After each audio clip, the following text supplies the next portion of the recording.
Our normal technical difficulties, ladies and gentlemen, but we are Atlantic Bushcraft Adventures. This is episode 155, and this time we are broadcasting, not just recording. So let's take this from the top. So tonight, we are chatting about packs. At least we caught that fairly quick into the show. But we're not just talking, your everyday normal packs, as we alluded to a few minutes ago. We're talking about... Well, any pack that you take in the woods. How do you get the gear in? What's comfortable? What works? What do you need? What do you not need? I think packs are maybe an overrated and underrated thing at the same time.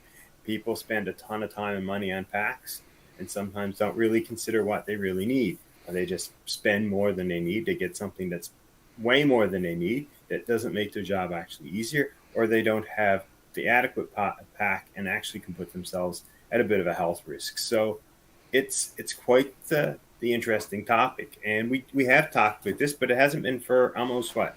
3 years is what I was... Almost 3 years. We're a couple of weeks off of 3 years. But if anybody's been playing along at home, we actually did cover packs way back when Atlantic Bushcraft Adventure started, which was episode 6. And I'd like to think that we have grown since then. If not our knowledge, which I'm hoping it has in 3 years, but our method of transferring that information to you fine folks out there, I think we're a little easier to get along with. And we're a little better at getting that information through in a much more fluid method, I believe, or a much more fluid medium, I guess. But anyway. We've at least learned how to not cut each other off as quick, and it's in that time, which was one of our earliest battles. So I guess let's start with what most people would think of, and you got your big pack, your 50 to 80 liter pack, your traditional camping backpack. I still have probably the same one I was running around that time, which, I've liked. And the things that we've looked for in that, good ventilation, adjustability, comfortable straps, lots of buckles that can keep everything nice and secure. You don't want, on a big camping backpack, your pack to be shifting around and moving. You don't want your load inside to be moving around and adding to your effort. Because if you have a loose load in the back, kind of like in your car, you're going to feel it. It's going to wear you out. It's going to beat things up. You're not going to be satisfied as much. And that's, I think, what most people think of when they think of bushcrafting packs. And I've already covered some of those ideas. But I think what I wanted to talk about, and I want your opinion on this, is do you want a lot of pouches and pockets and little spots to put things, or would you rather something that's really simple with maybe the ability to bind it down, but just one big cavity that you can put stuff in on your own? So for me, I like having the options of organization. I don't want to go overboard on pockets because the more pockets you have, the smaller they tend to be. So 100 pockets the size of like your hand, not so good if you're trying to put sleeping bags and larger items in. But having a couple nice big pockets, of course, like most packs will have one good cavity that you can put your larger items in. But then several smaller ones is kind of my go-to because I do like that organization option. I do like kind of layering my backpack, if you will. All the stuff I know I'm going to need later tends to go to the bottom. The stuff I'm going to need sooner kind of comes to the top. If you're doing that in one large cavity, have you ever thrown like cereal in a no, better yet, trail mix in a container and shaken it? You'll notice that everything starts layering itself regardless if you put it in an order or not. So with the pockets, you actually get a little bit of options to where you can maybe use the smaller pouch for the items you're going to need sooner. And if the kind of gets shuffled up, it's not that big a deal. It's a smaller area to search. Like if you wanted your flashlight, you're going to go in at night, you're going to set up at night. If you just throw that in the big cavity, there's a chance that's going to end up somewhere in the middle of it and you're going to have to empty your backpack to find it, especially if you need the flashlight to find the flashlight. Now, a little smaller pocket, or better yet, if you have one on the side where it's just the flashlight and you're going to need it, or your headlamp or whatever, it's kind of easier to get in there. The other thing that I kind of wanted to question you on. So, to return a question to you to answer your question is, when you're looking for a pack, do you try to get the biggest pack available, the smallest pack that's going to suit your needs, or just kind of shoot for what you're looking at? Because my preference is I like to get the smallest pack that's going to meet the needs I'm going in with. It tends to make me pack less because you know me, Ben. 50-pound pack's pretty normal for me because I'll take everything I can possibly load into it. So if I know what I want to take, limiting my pack size can sometimes help me alleviate that problem. I have the same problem I've had for probably years. And the problem is what I call bulk. I've stopped caring about weight years ago. I kind of realized I'm sort of stuck with a certain weight, and getting better is a price I'm not necessarily willing to pay in comfort, expense. But bulk is something that I still fight with. So I usually end up going for a bag slightly bigger than I think I'll need because I overestimate how much I can fit into a container, and B is there's always that time you're gonna have to take something extra, especially the fact that I often go with the dog or kids, and they're not necessarily pulling their weight. Hmm. So to offset that, I usually have a space that I allocate to other people in the group. So I do tend to go with a little bit bigger, but I differ from you in the pockets. I do like a certain amount of room to organize my gear, and I think that is important. So, um, oftentimes you'll have some pockets on your straps. That's a great place for your flashlight. That's a great place for maybe some safety glasses if you're walking through tight brush. Those are spots that you want to put something you're going to use a lot, maybe your phone or your GPS. Oftentimes you have them on your hip pocket. That's might be where I put my fire kit or something that I plan on grabbing relatively quick. But in my pack, I'm sort of getting to the idea of I don't want a lot of pockets on my pack itself. I would rather have the one big open space and then have a bunch of stuff sacks that I can control. And that still means that all certain types of gear stays in one area, but I can grab it. And then if I can identify those quickly by color, shape, texture, something, it means that when I'm looking for things, I know all my gadgets are in this black bag or my food stuff is in this green bag. I have a system. Is it good? Is it perfected? Is it finished? No. But, but to be honest, that's what I'm working towards because, you know, the pack kind of needs to change sometimes. In a pocket that's a 4 by 6 by 8 might fit my cook gear today, but tomorrow it may not, and vice versa. Like everything in there, what I tend to put in pockets change. So I find that no manufacturer really knows what I'm going to put in it, so they never give me the pocket sizes I want it. And Um, that's a fair assessment. I guess my loadout doesn't change a whole lot for my core items. And I kind of got pockets for the core items I take, which would be my cook set and stuff like that. And I guess that's more where I come in with the pockets. I understand what you mean with the different bags and stuff. Actually, that's a really good idea because you're getting the additional dry bags in there too. So if anything ever did happen, because you're into boating and stuff like that, a little less than, or sorry, I am a little less than you are. If you ever overturn the boat or something like that, everything's protected in there individually. You know what I mean? And if for some reason your bag opened, it's a lot less chance to lose the entire bag. You might just lose like the one bag or something like that from inside the main bag. Is where mine it's just going to fill up with water, sink to the bottom. That's the end of it. Goodbye gear. I'm either diving for it if I can, or it's gone down the river. You know what I mean? um, yeah, that's a good point.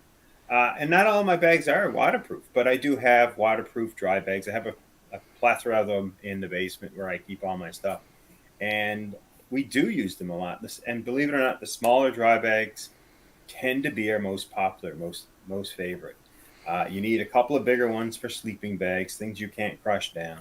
Uh, but for everything else, if we can keep the bags relatively small but not too numerous, it actually works kind of well. Small to medium sized bags work really well. Put a whole bunch of light stuff in each bag so that when you're grabbing a bag, you're grabbing cooking stuff, you're grabbing fire stuff, you're grabbing, um, you know, electronics, if you are taking a bunch of different electronic gear, make sure the bags are suitable for the product that it's Mm. carrying.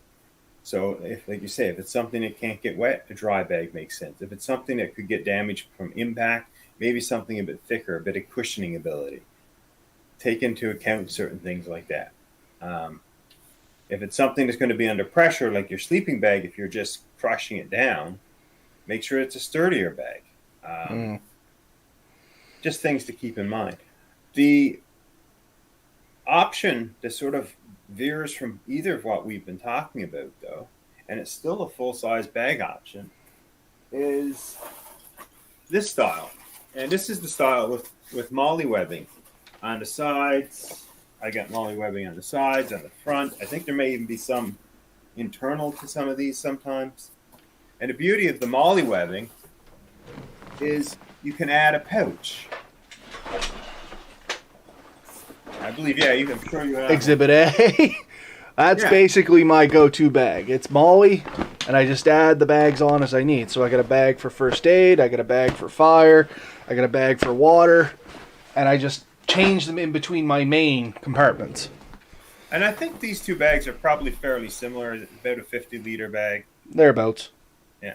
And I mean, this one here actually came with, I think it's like an 8-liter or 6-liter small bag. And this tends to be my cook system, and it straps to the outside. So when I get to camp, I can just unbuckle it, and boom, my whole cook system, stove, pots, pans, knives, forks, whatever, is in this one bag, usually a small fire kit. And I can sort of hang my bag up so it's off the ground and safe, and then I grab this and go do my thing with that. Before we go too much further, you said something there that's incredibly important. Ahead as the note, and it's kind of a tip and trick for anybody out there with your bags. If you're out in the woods, get in the habit of hanging your bag up. Don't just throw it on the ground. I mean, I did it for ages. It's not that it's gonna, destroy you or anything like that. Don't misunderstand. But you're gonna really appreciate having all your stuff dry, not dirty, and just those two things alone are worth hanging your bag up. Especially at night, if you're in an area where it's gonna get cooler, you're gonna get dew, stuff like that. It tends to settle on the ground. All your gear has more of a tendency to collect that moisture and stuff if it's lower down. If you can get it up a little higher, there's air circulating around it. It's just going to make things a little nicer for you. My 2 cents. What I often keep in the top of my pack, somewhere I can grab super quick, is a length of rope with a loop on one end. And I wrap that around a tree, pull it through the loop, and then I pick up any little stick, probably 3 to 4 inches long, and I just put a marlin spike style hitch in it, and then I just take it and hang it over the quick grab bag or handle that's on the top of my pack. And I'm much the same, to be honest with you. And both, all my bags tend to have something like that. It's usually a pretty sturdy handle. It's the one you can grab. Just pick your bag up and move it from the car to the edge of your trail or whatever. And that's what I hang it. And when it's hanging like that, at more or less eye level, it's a real comfort thing. Because when you open up the bag, everything's right where you're to. You're not bent over on the ground. It's not getting wet. You don't wake up with slugs and snakes and silly things crawling through your bag. It does keep it protected from things. I'm not saying that no animals can get to it, but it's going to be a lot better. So yeah, that's a great little tip. Scott makes a great point there too, and you kind of said it as well. As you get older, not having to bend over and dig in your bag is fairly important. Yeah, and you know what? That's right. My knees aren't what they used to be. And that kind of brings up another little point. When you're looking at these bags, look at what options to get to your gear are, because a lot of them is top only. Most of these are. But my military style bag does zip quite far down, so you can open it up more like a suitcase type deal. My wife had a great one, and the whole back used to open up, so you could open it up again like a suitcase, and you didn't have to rummage through to get things. Like when you opened it up, everything was sort of there. You could grab something from the bottom of the pack to the top to the middle just as easily. So that method works really good. Now, to all this point, these are big bags we've shown you so far, 50 plus liters. Great for 2, 3, 4 day trips. Yep. I mean, you're talking about something, you're taking some tarps, you're taking maybe a shelter, you're taking a sleeping bag, taking a big cook set. That's great. But every trip isn't a 3-4 day trip. And if you take a 50-liter pack, by the time you leave the house, if you're anything like me or Robert, you're taking 50 liters worth of gear. I don't care if you're going 10 feet or 10,000 feet. We are going to fill that bag. And 100%. that was your point earlier about like what size bag you go for. And here's a pro tip to all outdoors people that have wives or spouses that don't agree with all the money you're spending, is you have to have the right bag. You do need all the bags. And to that point, you don't need the most expensive bags either. To be fair, just while we're on the topic, this is a bag I commonly use. And it's a bag I literally got from the thrift store. And it's a chef pack. It's actually meant for carrying knives and stuff like that, but it has a laptop compartment in it. But it has 3 nice dividers in the main compartment. It's got a little front compartment with some organization. And this is my day bagger or my overnighter. If I'm just going for a night, this is the one I grab 9 times out of 10, simply so I can't overstuff it. It takes exactly what I need, and I'm not going to get anything I don't really need. And yeah, that was just a thrift stop find for like $5. And thrift stores, awesome place to look for this type of gear. When you're going through, I always a few hints with that. When you're going through, take a really good look at all the connecting points for your straps. Make sure that they're all secure. They haven't got any rips, tears, no threads are coming out. The seams are strong. If that's usually pretty good, next check your zippers and your clips. Make sure they're not broken.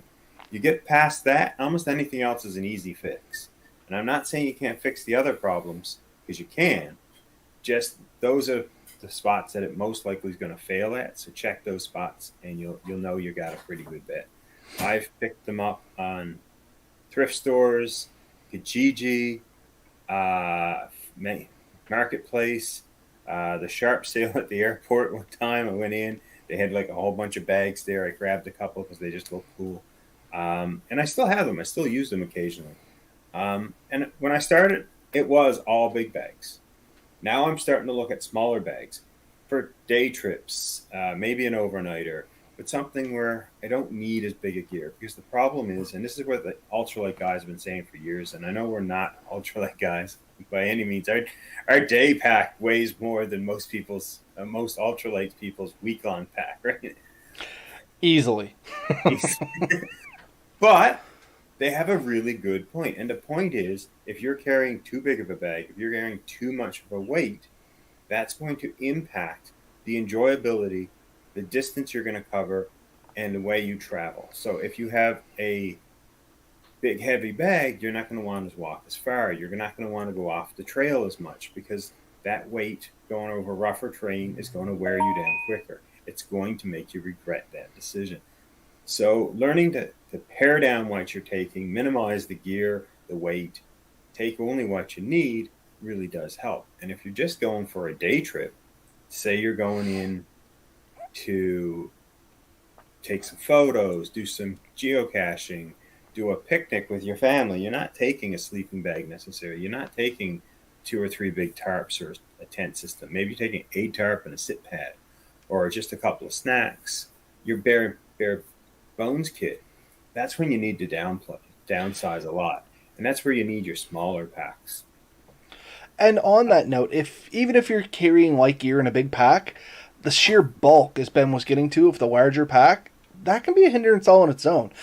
Those larger packs aren't so bad once they fill out a little bit, but if there's not much to fill them up, they tend to flop around quite a bit. Maybe not what's attached to you, but the bag itself will tend to flop, make noise, and stuff like that. And I don't know about yourself, Ben, or our listeners, but I'm sure there's at least a group of us out there. For whatever reason, I like to walk as silently as possible.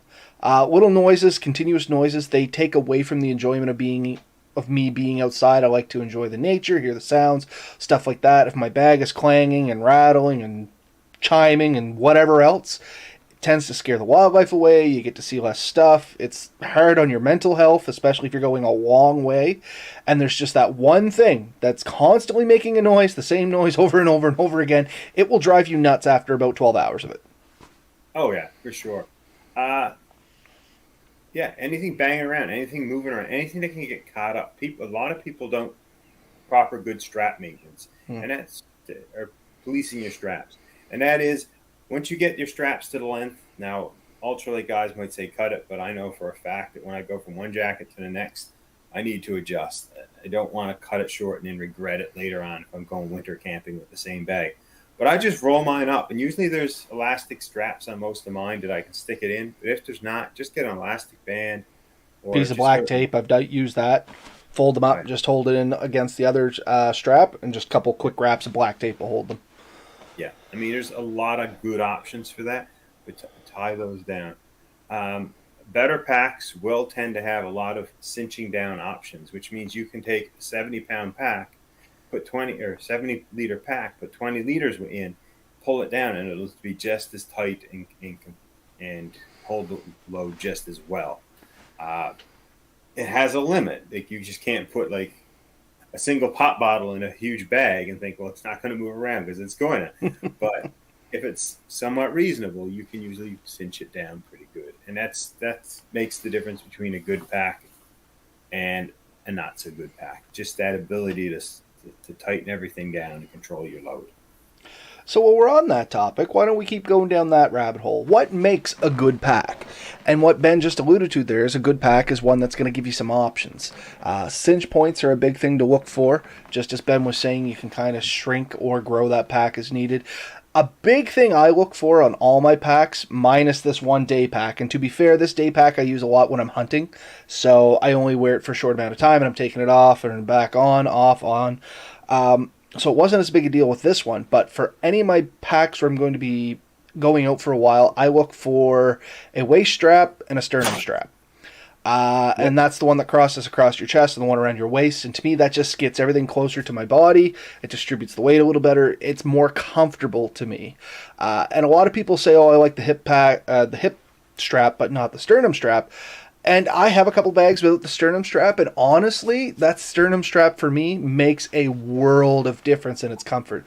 Some of my bags, I would argue, I would almost rather the sternum strap over the hip strap, depending on how heavy I'm making them. So I agree with you. I really like my sternum straps. I notice a lot of people don't wear them right. Some people wear them up close to the neck. That bothers me. I do understand it a bit more with the women because sometimes that's in a poor location for them. And a lot of women's packs, you'll notice, actually sit a little bit higher Mm-hmm. in the sternum strap, and that's intentional for their comfort. I look for ones with good shoulder straps, narrow shoulder straps that just cut into you. Make sure they got nice soft edges. I like, Like, for instance, as Ben's talking about, like I got a 3-inch strap on mine. yeah, easy. Another nice thing is if all the straps can have quick releases. Mm. So not all of them, like my blue pack I showed earlier, doesn't. But this green pack, I can actually, in a rush, 3 clips, and this thing's on the ground. I don't have to actually. So if you hurt your arms, your shoulders, or if you needed to get it off really quick for an emergency, I can flick these three things, and they're right there, and the waist one and the 2 shoulder ones, and it's dropped. So if I had to let it go and jump in the water or help something, I can get rid of this pretty quick, and that's useful. A good waist strap is really good because if you've got a good waist strap, the weight's being held by your hips, not your shoulders and your back, and that really does help. That's the biggest downfall for my military pack. Really, is the waist straps are not the greatest. And that's kind of the biggest downfall with this pack, too. Not a bad Yeah. waist strap, not great. Now, what makes a good waist strap, Ben? Well, Well, well, I'll show you what makes a not so good waist strap, and then I'll show you what makes a pretty good one.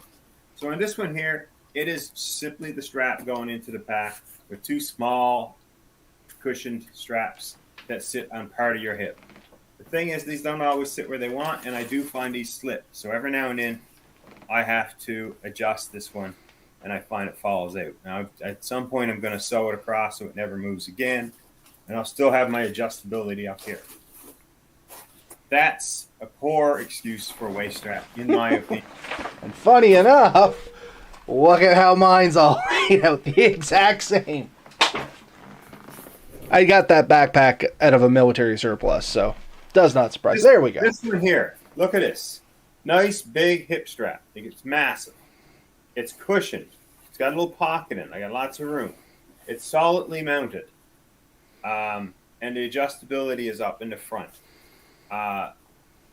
Honestly, even this one, if you're not super trim, I was just about to say, for us larger guys, those big hip straps, if you can find a bag that fits you, it is a godsend. You're going to have a tricky time finding them with the nice big thick pads that are going to come far enough around to really make a good difference. They are out there, and I encourage everybody to look for them. This one I find pretty good, but even this one, the strap itself is pretty stiff. The edge of it is kind of sharp. If you've got a little bit of tummy that's going to hang over and sit on that, that'll chafe pretty quick. So make sure you have some piece of clothing or something between you and the pack. Going around with one of these packs and no shirt on, it's going to be a lot less comfortable than maybe you think. You keep it in mind. A nice thick padded shirt helps a lot with a lot of this stuff. If you are one of those people that are going to go shirtless and take a backpack, it becomes very important to have that cinched in so that it's not bouncing around as you walk. Not only is it going to chafe on your belly, as Ben had mentioned, it can actually rub a good raw spot in your spine just from the bag going up and down and just rubbing ever so slightly on your back as you're walking. So make sure everything's chafed down. Take that one from experience when I was a little younger, maybe a little better shape. I tried the old walking without a shirt on, barreled through the woods for a few hours. Didn't bother me at the time, but then when I got to camp and took the backpack off, like I was almost bleeding from my back and not really noticing it. And it caused me a lot of discomfort for that trip, and it made the trip, I'm not going to say unenjoyable or not enjoyable. It could have been more enjoyable, you know what I mean, if I wasn't dealing with a sore on my back. Comfort, nice cushion back. Something that's going to allow breathing. Oftentimes you'll see channels and stuff.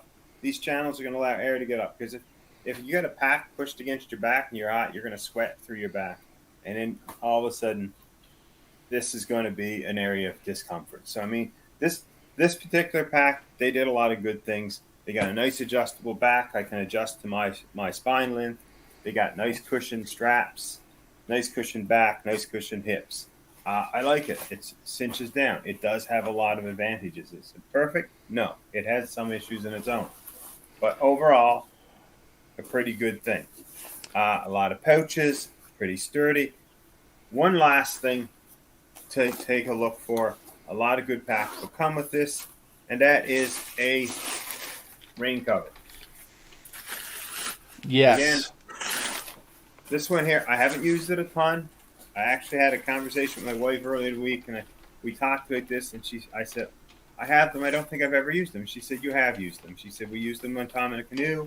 We were going down the river. It was raining. We just pulled these out, put over the top of the pack, kept the rain off it. At camp, they work. Honestly, they don't weigh that much. I'm not a gram weenie. I won't take one, and toss it. But yeah, nice little rain cover. The company that sold this to you, they took some thought. They made sure you had that. Stretchy pockets so you can stick bottles and stuff on the outside. The ability to attach some gear to the outside is really good. Holes, water, stuff that you don't want necessarily inside. These tie-down straps, like this one here, has a bunch that allows me to cinch everything down. I stick stuff under there. In the winter, I can put a shovel on the outside of this one. There's 2 hooks for hiking sticks. There's a lot of options there. So those are things I look for them in a good pack. I've got a question for you, Ben, just while you're talking about a good pack there. I was at MEC sometime last year, don't know when it was, or MEC, whatever you guys want to call it out there. Yeah. They had a great backpack, incredibly expensive. I didn't buy it. I couldn't afford it. I'd have to sell my soul. But it had great hip support, and on the hip support and the backpack, there was actually a pivoting mount. So that if you moved your back like this, your hip would stay in the same spot, and there was this place where it would pivot. I mean, to have it on, it felt like a dream, but I think it was dang near close to $450 or something like that for a pack. That was more than I could spend at the time. But if I was doing some serious adventuring, like if I was going to do an Arctic exploration, or if I was going to try and walk one of the major trails or something like that, where you're going to be out for 10, 15, 20, 30 days, it would be well worth the investment. Sure would. And think about it. If you're planning on doing 4 days of hiking, and you're figuring each day you're walking 6 to 8 hours, you know, at the end of that, you've got that back on your pack on your back in one trip for close to 24 hours. Uh, all of a sudden, when you start to think about it, the cost of that $450 pack is $20 an hour. Okay, that still seems like a little bit. Do 4 or 5 trips like that, and all of a sudden, it cost you $5, $6 an hour, but it carried your weight, your load well. It kept you comfortable. It kept you from getting injured. It's going to make the trip more enjoyable. I think in the end, the investment's probably worth it. Like you, I don't buy extremely expensive ones. I buy cheap ones and figure out what I like. But every time I do, I get to thinking what I really liked about it, and I'm more tempted to spend the more money. I am glad I bought the cheap ones over the years because it really did teach me what I like and what I don't like. I have packs like this one, Tigris one. I mean, aesthetically, I love it. For short trips, it is one of my favorites. I did take it on a few trips and realized that this thing will cripple me in a matter of hours because the hip straps are poor. The shoulder straps don't quite fit the way I want them to. The load fitting inside it isn't quite what I want. What did I love about it? The tie-down straps, the molly webbing, the aesthetics of it, the fact that I could put a nice foam block and help back support. And there's another thing we didn't even get to yet. I was just on the same thing. I was going to mention it after you're done, but you're naturally rolling into her, so just keep on going, Ben. Someone's phone's ringing. Internal and external frames. Right now, the really popular thing is internal frames. I believe they're a little bit lighter, they're a little bit more efficient. External frames used to be really popular.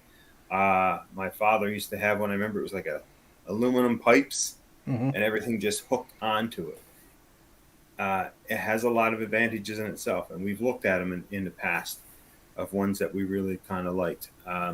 Do some research on either one, figure out what works for you. I'm not going to tell you only go with one, but I'm going to tell you internal frame is going to be generally a little cheaper and much more available. External frame is going to be rarer and more specialized. Really good for hunting, though. Yes. Because you can oftentimes pull the pack off and just strap your load, your animal or whatever to it, get it there, and then put your pack back on. Nope, and I completely agree. I had a couple of the old, and I mean really old, they were less of a backpack, more of a backpack frame, and you kind of had to attach everything to it and put your own canvas around it and stuff like that. They were old, but they worked. They served their purpose. As you said, they were great for hunting. If you needed to pack something in and out because there's no bag to push anything in, it's just a frame and you figure out how to tie to it. It also made making chairs and stuff relatively easy because it had kind of the L shape to it. So all you had to do was make some props and you could use the whole frame as a chair kind of deal, which is another benefit if anybody happens to find one of these. They're not a bad thing to have. But it was difficult to try and get stuff packed into it without, you had basically had to have a canvas sack that you attached to this frame and then all your stuff went in the canvas sack. Now, the internal frames, I find they're also, in my limited experience, better built. The aluminum ones and stuff like that, they tend to be great until they take a dent. And then they're done. You know what I mean? I find the internal frames, I don't know if they're still aluminum, if they're just better aluminum or something, they don't tend to take a ding as hard as the external frames. Does that make any sense? Maybe the padding over it helps a little bit. I don't know. But I find they can take a knock and keep on kicking us where the external frames, that was the end of mine. I literally just set it down too hard and put a tiny dent in it. When I picked it up, it just collapsed on itself. Yeah, some are aluminum. Some are steel, and a lot of them are now like some kind of composite or plastic. And the nice thing is those, they have some give. They'll bend and then spring right back. I remember I had an old steel rucksack, military rucksack. Had the leather bottom, had two steel rods up the top, and then there was a strap that went across the back that sat on your back and kept the pack from actually touching you. it was awesome until I ran over it with a car, and then it bent, and it was never the same after. I imagine it wouldn't be. I I had put it down. I had loaded a bunch of stuff in my car, and I backed up, and I hit it, and I immediately realized I hit it, and I got out and checked, and sure enough, I had a bent. And I'd used that pack for years. I had taken it with me through Winnipeg when I came back. It carried tools. It went on motorcycles. It was a great pack. I think I eventually ended up selling or trading it, and I still got something for it. So I'm not even complaining. But maybe we should talk a little bit about not big packs. I do want to throw a couple more things out. You can get large portage bags. You're looking similar things with those. You're looking for your shoulder straps. You're looking for your belt straps, but they're just waterproof. Some have cinch down. Some have interesting zipper designs, and they tend to be even bigger potentially. I've seen them 100 liters, 115 liters, that ballpark size. Um, and the thing is, with those guys in canoes, you're not carrying for long distances, so you carry a bit more bulk, and you just throw this big pack on. You do your 1 or 2 kilometer walk, and then you play it down, throw it back in the canoe, and go.